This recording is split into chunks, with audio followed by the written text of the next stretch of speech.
hindi sapat ang pagmamahal. Think about that. Hindi kayo magtatagal sa pagmamahal lang. Hindi mabubuhay ang pamilya nyo sa pagmamahal lang. Anong ibig sabihin nito? Halimbawa, mahal na mahal mo yung sasakyan mo. Sabihan mo, I love you. Sige, halikan mo pa. Aandar ba yan sa halik mo? Aandar ba yan sa palagi mo sinasabihan, I love you? Hindi, di ba? Bakit? Di mo nilalagyan ng gas eh. Hindi gagana. Is love enough? Father, mahal na mahal ko. Hindi ko nga pinapabayaan na maulanan yan. Hindi ko pinapabayaan na maputikan, na madumihan. Mahal na mahal ko. Pero hindi mo nilalagyan ng gasolina. Hindi mo pinapaandar. Hindi mo ginagamit.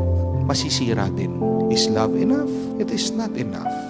Yung isa, may alaga na pusa, namatay. Iniiyakan. Pusa ko, sabi. Mahal na mahal ko yung pusa ko. Palagi daw, niyayakap, hinahalikan. Bakit namatay? Di pinapakain eh. Pinapabayaan. Mag-isa doon sa bahay. Nangisay. Is love enough? Ganyan din sa pamilya natin. Sabihan mo yung pamilya mo, I love you. Hug them. Say kind words to them. Pero hindi mo binibigay yung kailangan nila. Hindi mo pinag-aaral yung mga bata. Hindi mo pinapakain ang pamilya mo. Love is not enough. Remember this, that we spell love differently. Anong ibig sabihin nun? Magkakaiba ang kahulugan ng pagmamahal sa atin. You know, how do women spell love? Ano ang spelling ng pagmamahal sa mga babae? Ito, tandaan niyo po, kayong mga lalaking nakikinig nito. When women say love, what they mean is affection. Affection. Pagsuyo. Pag hindi mo sinusuyo ang babae, magtatampo yan. Amen? That is what love for women is. What is love for men? This is how they spell love. Ha? Tandaan niyo po ito kayo mga babae. R-E-S-P-E-C-T. Anong ibig sabihin? Respect. Paggalang. Gawin mo ng lahat sa lalaki. Basta't galangin mo lang siya. Yun ang hinahanap ng mga lalaki. Amen? How about God?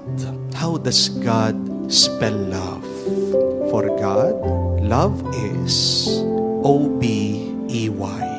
What does that mean? Obey. Sumunod kayo.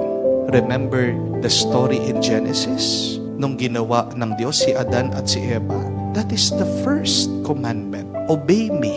You can do everything. Obey me. If you do not obey, you shall die. At ganyan din ang pinapaalala ng ating Panginoon sa atin. If you love me, then you should follow my commandments. Obey. Pero madalas, bakit hindi tayo nag-obey?